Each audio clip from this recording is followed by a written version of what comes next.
I'm not the only kid who grew up this way. Surrounded by people who used to say that rhyme about sticks and stones.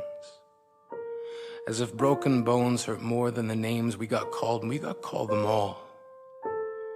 So we grew up believing no one would ever fall in love with us. That we'd be lonely forever.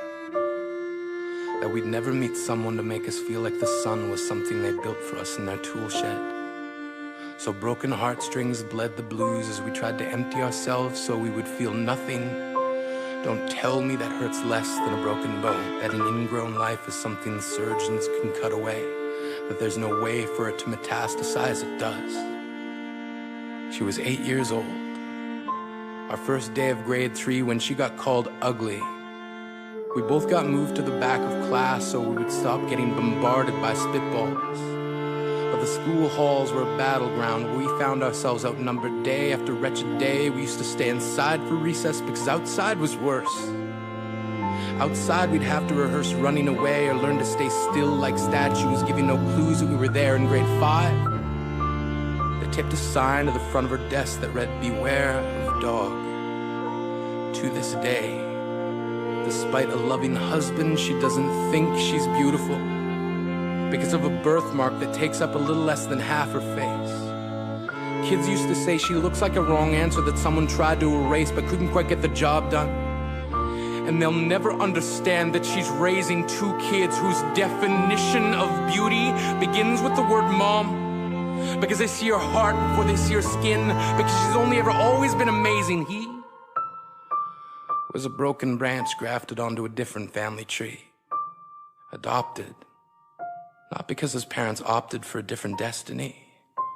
He was 3 when it became a mixed drink of 1 part left alone and 2 parts tragedy. Started therapy in 8th grade. Had a personality made up of tests and pills. Lived like the uphills were mountains and the downhills were cliffs. 4/5 suicidal, a tidal wave of antidepressants, and an adolescence being called pauper. 1 part because of the pills, 99 parts because of the cruelty. He tried to kill himself in grade 10 when a kid who could still go home to mom and dad had the audacity to tell him, "Get over it." As if depression is something that can be remedied by any of the contents found in a first aid kit. To this day, he is a stick of TNT lit from both ends. Could describe to you in detail the way the sky bends in the moments before it's about to fall. And despite an army of friends who all call him an inspiration, he remains a conversation piece between people who can't understand. Sometimes being drug-free has less to do with addiction and more to do with sanity. They have to be wrong. Why else would we still be here? We grew up learning to cheer on the underdog because we see ourselves in them. We stem from a root planted in the belief that we are not what we were called. We are not abandoned cars stalled out and sitting empty on some highway. And if in some way we are, don't worry. We only got out to walk and get gas. We are graduating members from the class of We Made It. Not the faded echoes of voices crying out names will never hurt me. Of course, they did.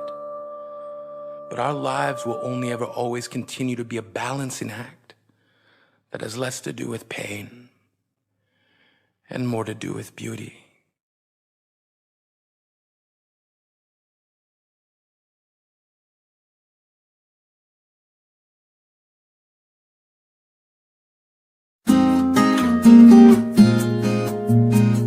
Thank you.